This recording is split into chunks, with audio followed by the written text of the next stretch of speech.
Boa noite a todos, sejam muito bem-vindos. A mensagem de hoje traz o título O Valor das Pequenas Coisas. A nossa mala de retorno ao Pai não precisa necessariamente estar recheada de grandes coisas. Precisamos sim das pequenas coisas, porque proporcionais às nossas forças e ao grau da nossa evolução. Exemplo de pequenas coisas: uma palavra de afeto e ânimo ao companheiro incômodo do lado, que costumeiramente reclama de tudo. A paciência na hora da rebeldia do filho.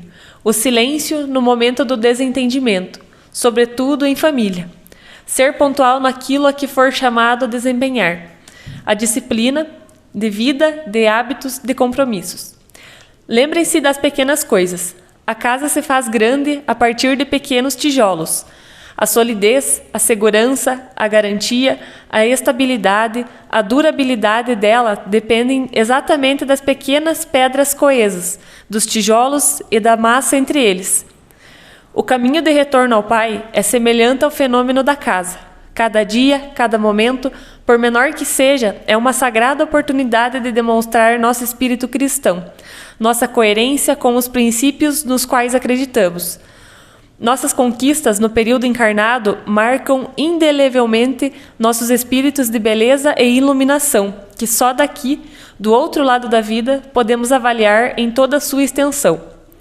O pouco tempo que resta a vocês da presente encarnação é mais do que suficiente para encher as suas malas. Se realizarem grandes obras, e por serem grandes não são muitas, e falharem nas demais, provavelmente voltarão novamente na condição de espíritos falidos. Jesus quer que sejamos simples, reais, sinceros, fraternais. Isso não é difícil. Se nos armarmos de persistência, de ligação com as forças superiores do bem, através da prece. O progresso se faz aos poucos, uns ajudando os outros, querendo o bem do irmão, querendo o seu crescimento e o seu bem-estar. Nós crescemos e enchemos a nossa mala dos bens necessários ao retorno. Mensagem com um autor desconhecido. Seguindo, então, o rumo da nossa palestra, a nossa fala passada, que falamos sobre Jesus, o médico de almas, refletindo sobre a saúde, nós resolvemos seguir mais ou menos na mesma linha de raciocínio, falando hoje sobre a reforma íntima. Quando se fala em reforma íntima, nós pensamos, mas será que é fácil nós resolver de hoje para amanhã sermos bonzinhos, santinhos, a partir de amanhã não cometo erro nenhum, vou fazer minha reforma íntima? Será que é fácil? É evidente que não é, né? Então, nós entendemos por reforma íntima aquele movimento da alma onde, na medida que ela vai acumulando conhecimentos e experiências, ela opta pelas modificações necessárias à sua felicidade. A doutrina espírita, ela nos oferece valiosos recursos para que isso aconteça, pois ela desenvolve em nós a fé raciocinada, alicerce seguro para que caminhemos com firmeza. Façamos então do estudo da doutrina uma prática diária, valorizando assim essa luz que veio do alto. Para nós, qualquer desarmonia interior transmitirá estados vibratórios nocivos à nossa saúde, que atacarão naturalmente o nosso corpo físico. Devemos ter a consciência de que a mente é a casa grande da alma, onde ela se apoia para as realizações da vida. Por isso, devemos transformar os nossos pensamentos, quando forem negativos, pois eles são como notas dissonantes à harmonia da nossa mente. E as boas ideias fortalecem o cérebro, revigoram os nervos, estendendo as bênçãos do bem em todo o nosso corpo físico. Então é hora de participarmos com mais intensidade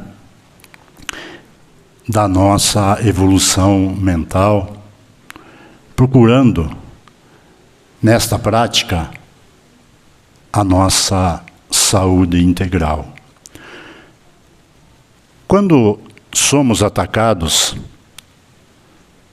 frequentemente por pensamentos fixos, devemos atentar para esse alarme, pois indica que nos aproximamos das ideias perturbadoras.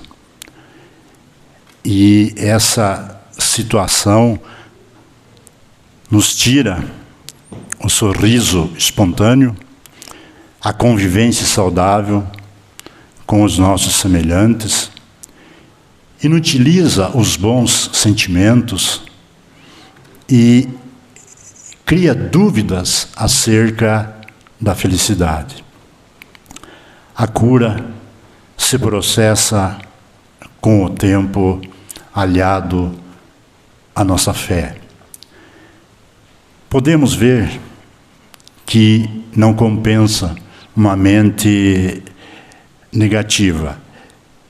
É bom que tenhamos coragem para enfrentar os problemas que surgem dentro de nós, no campo imenso da mente, educando os nossos impulsos, corrigindo as más tendências e transformando os sentimentos indignos, como o ódio, a vingança, a maledicência e etc., em reações saudáveis e em intenções aprimoradas diante de Deus. Portanto, força de vontade temos que ter. Porém, a missão do ser em evolução é conseguir se concentrar na sua reforma íntima. Para tanto, necessitamos alterar o nosso centro, vamos dizer assim, de interesses, equilibrando a vida material com o nosso aprimoramento pessoal e para a busca do conhecimento e da prática cristã. Qualquer hora é momento para começar a nossa educação interior. A disciplina é fundamental. Jesus Cristo, o médico das almas, curou muitos enfermos, porém tinha a intenção de não apenas regenerar o corpo físico, mas, acima de tudo, Ele queria que os doentes dessem manutenção à cura recebida, transformando os seus sentimentos, as suas atitudes, a fim de consolidar os próprios caminhos.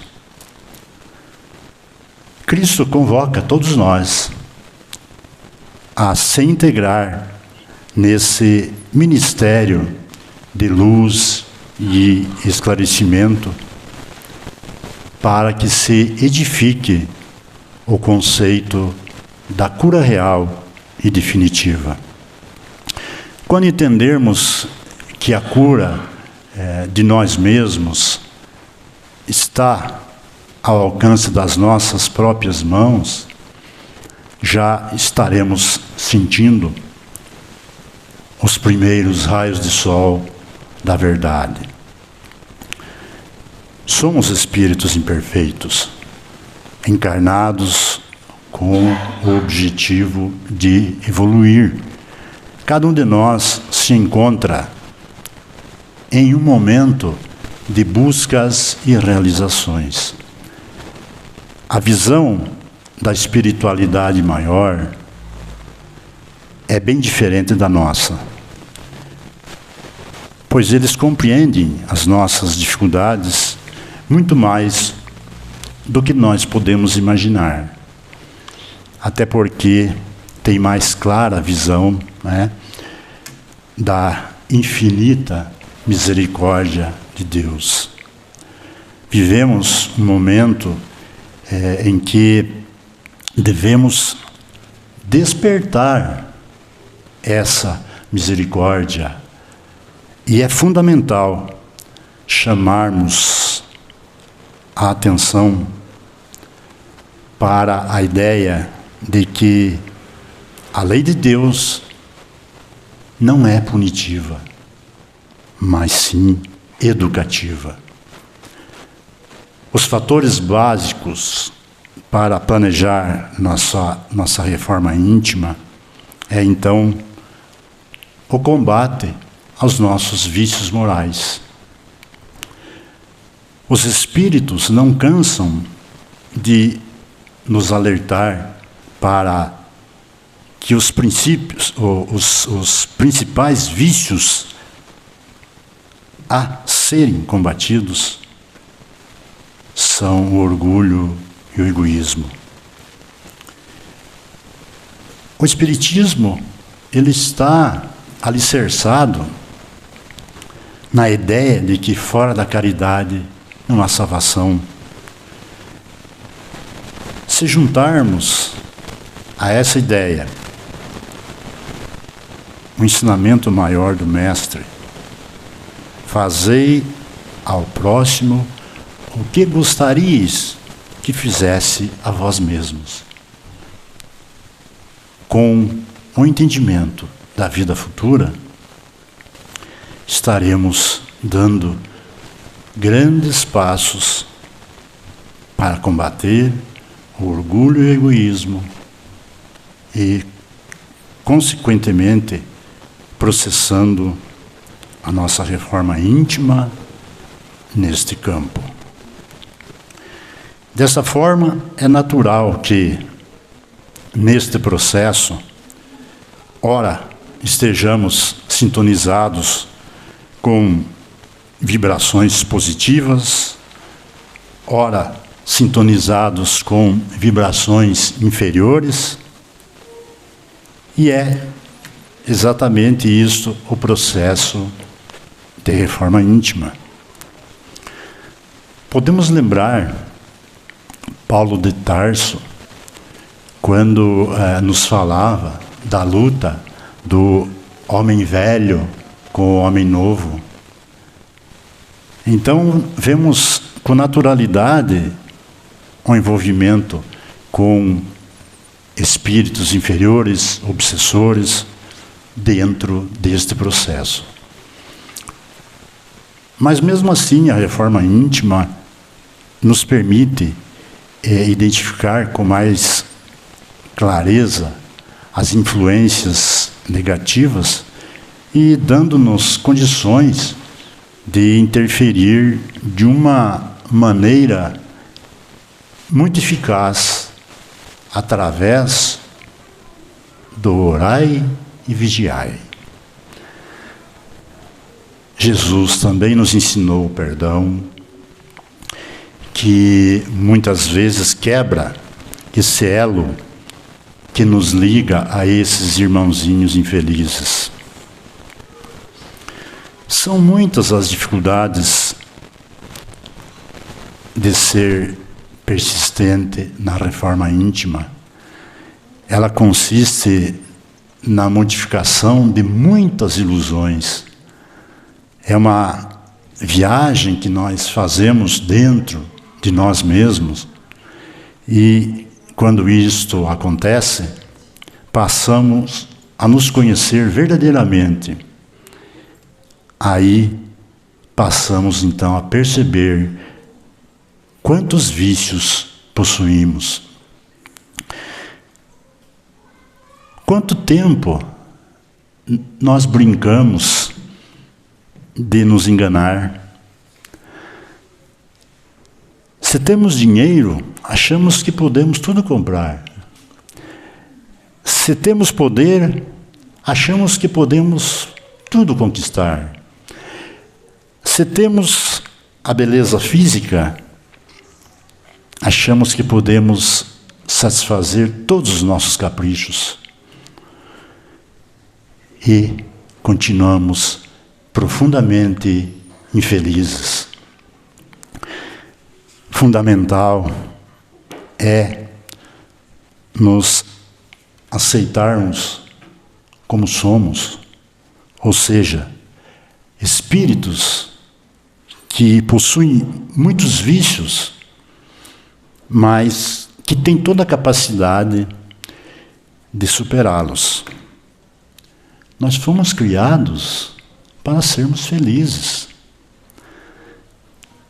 Joana de Ângeles nos diz no livro Vida, Desafios e Soluções o seguinte: é negativo manter saudades do já ocorrido, sentir-se frustrado pelo que gostaria que houvesse sucedido, mas não aconteceu, ou arrependido em profundidade pelo insucesso de que foi objeto. Tais sentimentos não podem modificar as consequências desencadeadas no pretérito. No entanto, elas podem ser reformuladas. As bases de ação que se repetirá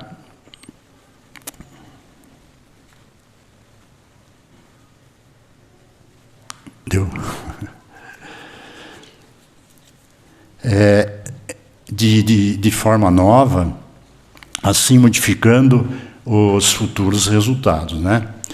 A doutrina espírita, como nós já dissemos, ela nos favorece de maneira ampla a reforma íntima pelo desenvolvimento da fé raciocinada, pela explicação clara das leis morais e, fundamentalmente, pela ideia da vida futura.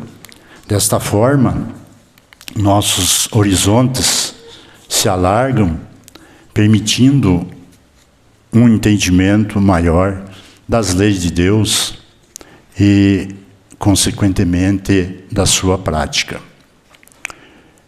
O espírito que está em processo de reforma íntima é o que ouve a voz da consciência, onde estão gravadas as leis de Deus. Será um espírito liberto de alguns vícios, onde, consequentemente, estará mais preparado para esse planeta de regeneração que se aproxima. e com uma felicidade maior por estar melhor sintonizado com as leis de Deus. Quando Paulo de Tarso falou do bom combate do homem velho com o homem novo, ele demonstrou uma visão muito além da sua época, pois dessa ideia fica claro para nós hoje a reencarnação.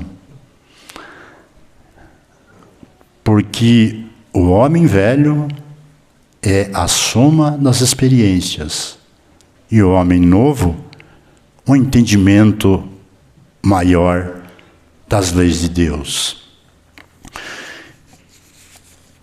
Eu fiz uma anotação aqui do livro Espelhos da Alma, dos estudos psicológicos de Joana de Ângeles, que ela diz assim: o espírito precisa ser cultivado como um campo. Toda a riqueza futura depende do labor atual, que nos granjeará muito mais do que bens terrenos, a elevação gloriosa. É então que, compreendendo a lei de amor que liga todos os seres, buscarei nela os gozos suavíssimos da alma, que é o prelúdio das alegrias celestes. Nessa trajetória, o amor se apresenta como uma força a ser libertada dos instintos. Aí eu me recordo agora de algumas palavras de uma palestra do Haroldo Dutra, em que ele diz assim: tem muita gente que ainda não terminou a humanização. Ele parece que continua no reino animal. Ele cita até alguns exemplos, como os políticos que desviam a verba de uma merenda escolar, desviam uma verba da saúde pública, os estupradores de crianças. Enfim, se nós formos falar aqui, a lista é grande das maldades humanas, que a gente quase que chega a concordar com ele, que tem muitos espíritos que ainda estão no terceiro reino. Saímos do mineral para o vegetal, para passar para o animal e chegar no hominal, que é onde nós estamos. Mas parece que tem muitos irmãos nossos que acham que ainda se encontram no reino animal, porque você vê tanta maldade. Nesses dias atuais, a gente abre a televisão para ver um noticiário, é muito difícil você ver alguma coisa que preste, né?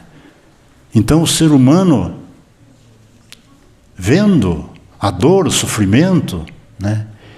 E você não vê muito progresso de muitas pessoas. É bem verdade que uma boa maioria está voltada, sim, para Deus, para os ensinamentos de Jesus, buscando exatamente a reforma íntima, que é o que todos nós vamos ter que fazer, se nós quisermos sair deste mundo de provas e expiações para adentrar um mundo regenerado. Fica, então, essa mensagem de hoje, essa conversa nossa. Espero que de alguma coisa possa servir. Se não fui claro, me desculpem, mas é o que nós tínhamos para a noite de hoje. E agora, então, nós vamos passar para receber os passes, essa transfusão de energia, que aquela salinha está impregnada de fluidos benditos dos nossos benfeitores que são comandados pelo Mestre Jesus.